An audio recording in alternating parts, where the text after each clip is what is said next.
118 na angel na ang mga negatibong emosyon mo ang nagpapabagal kasi. Kaya nais nilang palayain mo ang sarili mo sa ganyang mabigat na enerhiya. Ay! Okay? Sila na kasi ang aako ng kabigatan na yan. Kaya huwag kang mag-atubiling palayain ng sarili mo dahil ang lahat na nagaganap, karanasan na, walang problema. Para maisakatuparan mo ang iyong mga hiling, kailangan mo ng isang malakas na kalooban. Okay? Kailangan mo ng inner strength para ang tawag dito, para mapaniwala mo ang sarili mo na magiging maayos lahat. Okay? So sinasabi sa'yo na isipin mo na kasama mo na yung taong crush mo, yung taong kasi naman yung minimithi mo, at magkaroon ka ng pure intention. Kung hindi mo pa siya nakikilala, bakit hindi ka magpakilala kung sino man yun? Ano?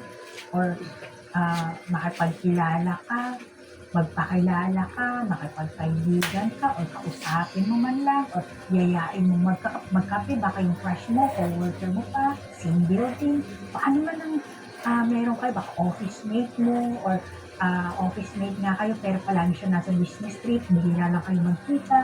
So, pag may chance na nagkakausap kayo, nagkikita kayo, maging friendly ka, and kumbaga i-appeal mo yung sarili mo.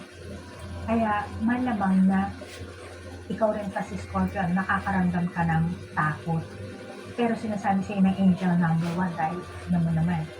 So, nasa tabi mo sila eh. Lalo na kung bawa meron kang nakakausap na minsan meron kang lakas ng loob, diba? Gabay mo ang nasa tabi mo. Kaya, may time na lumalabas yung pagiging flexible mo, lumalabas yung pagiging happy mo, pero later on, lumalabas pa rin yung mabigat mong enerhiya. Na yun ang kailangan. Yes, oo, kailangan mo namang balansin. Pero yung nagpapabigat sa iyo, mga bagahin na yan, ilit mo. Hindi mo na kailangan. Kaya kailangan dito magkaroon ka na ng pure energy. Ayusin mo na ang iyong enerhiya. At kung gusto mo talaga makipagrelasyon, makipagkaibigan, then go. Maniwala ka sa sarili mo. At saka poprotektahan ka nila. Pero tutulungan mo rin kailangan ng sarili mo. Kaya kapag tinulungan mo ang sarili mo, nilet go mo ng mga bagahe mo, yung mga mabibigat na damdamin mo, yung negative energy mo, maaakit at maaakit mo ang bagong pag-ibig. At kung ano man ang pag-ibig na nais mo, maaakit at maaakit mo.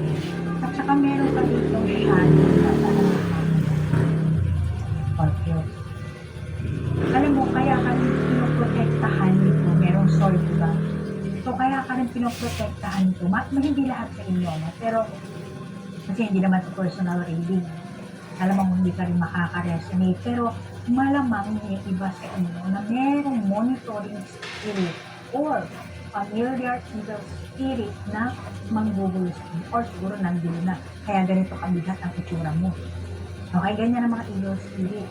Pinapabigat nila ang iyong enerhiya, ang iyong damdamin para hindi ka pa makapag-move on. At isipin mo lang, Scorpio, no, na yung mga monitoring spirit na yan, yung mga familiar spirit na yan ang mga patay.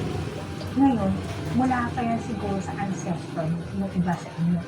Kaya naman, alam na nila ang history mo. For example, si Scorpio, yung pamilya niyan, yung nanay niyan, yung lola niyan, yung lolo niyan, mga, let's say, kumabit, ganyan, mga negatibong or naanakan lang, or anak, iniwan yung So, kung ano man yung mga past na kaganapan na malamang wala kang doon, wala kang alaala, pero bloodline mo yun, di ba?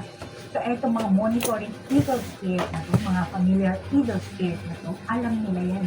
Kaya, gagawa sila ng problema mo.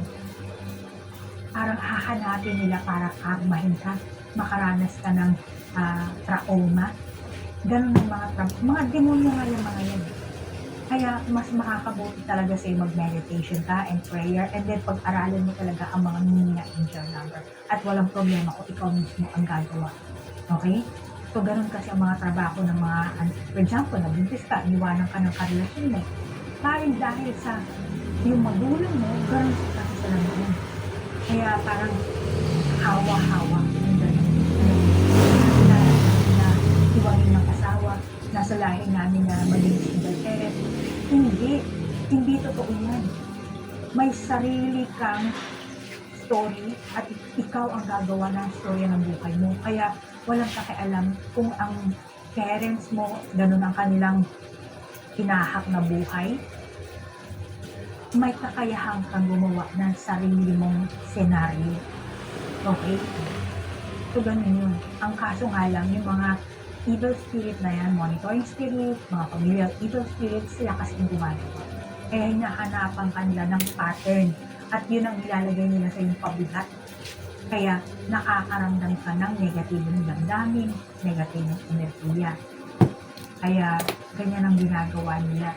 Iwasan mo yan. Kaya kailangan mo always connect with your spirit guide, your guardian angel, or kung sino man sa tingin mo ang gabay mo, let's say nanay mo, tatay mo, or let's say kung anong review mo, or kay Jesus Christ. Kasi meron kang angel number 3. So, ganun yun, mag-aano ka ngayon. Kasi ito, 6, 6, 12, 12, 1 plus 2, 3, angel number, which is angel number 3, meaning ascendant master. Pero meron tayong masasabi kong 49, baka 642 nakakita mo na yan, or 4919. So, dito sa angel number na to, sinasabi sa'yo, Scorpio, magtiwala ka sa protection ng mga anghel. Lalo na kung ikaw ang Scorpio na ang pag-ibig mo ay hindi nasusuklian. Okay? Kaya, yan ang mensahe sa iyo. Magtiwala ka sa protection ng mga anghel at kumilos ka ng ayon sa iyong intuition. Intuition mo yan. Kapag may crush ka sa isang tao at malamang na wala kang tiwala sa sarili mo, kung papansin ka ba o kung magugustuhan ka ba o hindi, or kung type ka din ba ng crush mo, or may balak bang ligawan ka ng isang tao. So, sinasabi sa'yo ng angel number, bibigyan ka ng lakas ng loob. Kaya magiging triumph and success. Bibigyan ka nila ng lakas ng loob. Kasi nga, baka yung iba sa inyo, duwag kayo, o dahil na sa dati mo pang bagake, o ano man yan, ang kailangan mo lang magtiwala, self-confidence. Okay? Kung papansinin mo yung tao yung pag-hindi, or kung kaya kailangan mo dito, basta ang kailangan mo na dito talaga, self-confidence. Kasi magugulat ka na lang, bigla na lang lalakas yung loob mo. Kasi eto, ang gabay mo ang magbibigay sa'yo ng lakas ng loob dito. Sa kabila ng nararamdaman mong kakulangan sa sarili mo, takot, mga bagake, mga pasanin. Basta, ang gawin mo lang, kung ano yung nararamdaman mo, kung kailangan mo yung pagmamahal, and be flexible, at saka always happy ka, smile. Okay, huwag mong pasanin ang mundo. Sila na ang magpapasan, ang gabay mo na ang magpapasan. Ikaw, na-experience mo lang yung mga frustration, mga delays, mga hindi magandang pero let go mo na yun. Okay? Every day is a new day. Kaya start a new day, another day, another energy, another positive energy. Yun ang kailangan mong i-maintain. At bahala na ang gabay mo. Okay? Huwag kang mag-focus lang sa nakaraang kaganapan, sakit na naranasan mo, especially. Kung masaya yan, okay, doon ka mag-focus, balik-balikan mo para maging happy-happy ka. Pero kung mabigat yan, huwag mong bibit-bitin. Okay? Paubaya mo na sa gabay mo, mga angel. Okay? Kung lang ang tanging kailangan gawin mo dito na sinasabi sa'yo. At alam mo, Scorpio, ang anghel or ang gabay natin, pareho din kasi sa tao. No? Kumbaga, sila rin yung nagpupush sa ating buhay. Maging personal life, working life, walang pinagkaiba yan. Kumbaga sa ating pamilya yan, kaibigan. Yung pala hindi nyo kasi sila nakikita. Kaya, yan ang sinasabi sa'yo ng mga angel number. Kahit na ano man ang nararanasan mo, ano man ang meron kang masasabi kung nawalan ka siguro ng tiwala sa tao dahil siguro sobrang dagok ang naranasan mo. Sunod-sunod siguro, may kondisyon ka, naloko na, kung ano, kaya nawalan ka talaga totally ng tiwala kahit kanino. Ano? So, nalulungkot sa iyo ang kabalan sa ganyang klaseng paniniwala mo, sa ganyang klaseng kinahinatnan mo. Ay, I'm sorry. Ayan, ganyan ang nangyayari sa akin pag pinapasukan ako ng college. Nasasalit ako. So, ayaw nila na ganun lang maging outcome mo. Ano. Gusto ng gabay mo, palagi kang masaya. And talagang tutulungan ka ng gabay. So, Scorpio, sa madaling salita, kung ikaw ang Scorpio na ang tinatahak mong landa sa pag-ibig, let's say one-sided lang, hindi nasusok yan. So, sinasabi sa'yo na angel number natin, kung gusto mong magbunga ang pag-ibig mo, kung gusto mong magbunga yung gusto mong matupad kung ano man ang minimiti mo, kailangan maging matapang ka. Okay? At ako ano mang sitwasyon ng meron ka, kailangan harapin mo, kumbaga suriin mo na ang sarili mo kapag naramdaman mo mabigat, hindi mo na kaya, paubayan mo sa gabay mo, i-let go mo, hindi mo kailangan pasanin, sila magpapasin. Okay? At kung nakaranas ka ng rejection, frustration, kailangan mo rin maranasan yun. Kasi takot ka. It is normal lang yun. Pero hindi mo kailangan pasanin lahat ng forever na habang buhay. Hindi. Okay?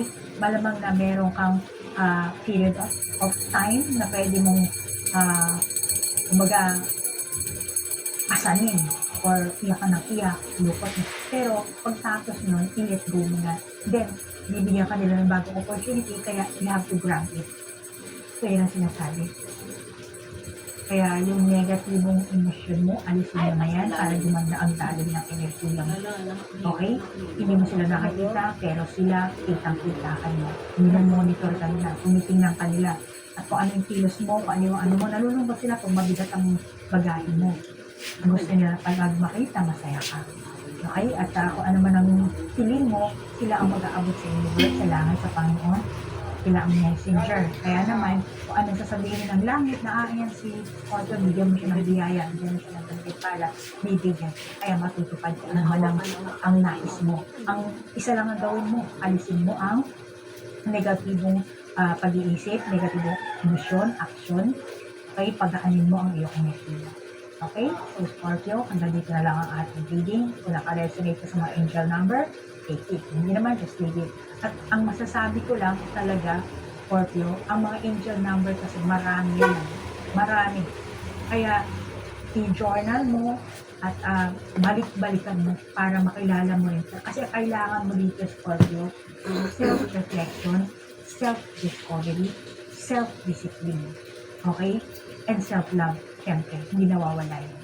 So, yan. Ang resulta ng mensahe ng angel number sa iyo sa iyong buhay pag-ibig. So, maraming salamat, Scorpio, sa oras na inilaan mo. Hanggang dito na lang po. Namaste po. Bye-bye.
Ganyan na yung supply dito.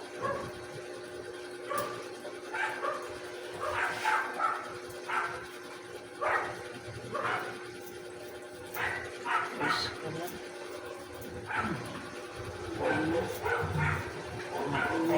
Wala na supply. Bawiin na lang sa kamay. Lalo na sa umaga pagbalik ko ng pandesal.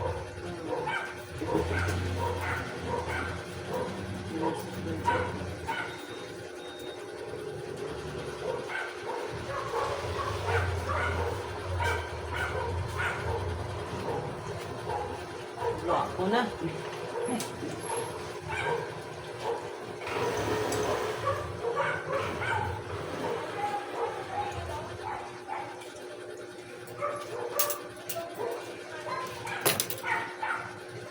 Si guwapo na.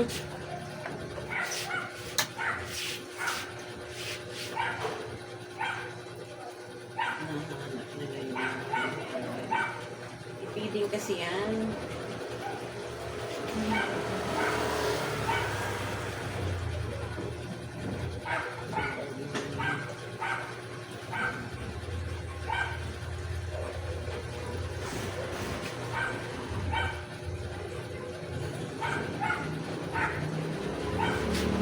Kasi yung mga tao niya.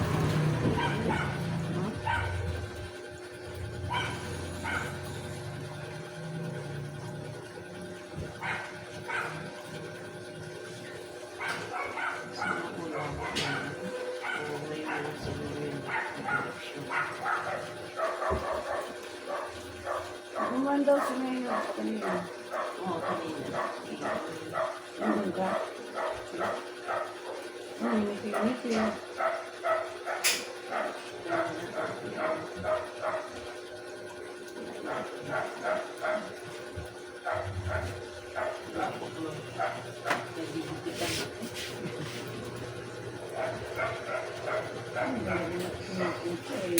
Pasyertihan lang din yun sino yung mga kapunan nila sa ano eh, no? Kung meron bibigay sila. Kahapon nga, daming mga t-shirt ngayon. Dito, nag-ano sila, nag-ano dito. amin. Diyos ko, t-shirt naman. Namigay ng ano, bigas. Oh, Mm. dito lang. Dito lang, sa 144 lang. 1-4. 144. Eh, namigay na nung ano sa 144 ah. Ah, sa bagay mga senior. Mga senior yun. Iba kasi yung senior. Lahat. 144, 145, 146, 148. Ano po kung kailan? Kayo 146 kayo, no? Marami na yung t-shirt.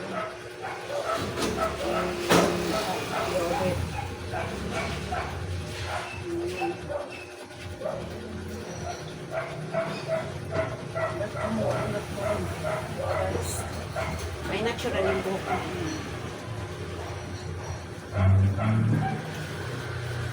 Thank you for barber's cut. Gumawa ng ulo ko. Ayun. Ayahay na.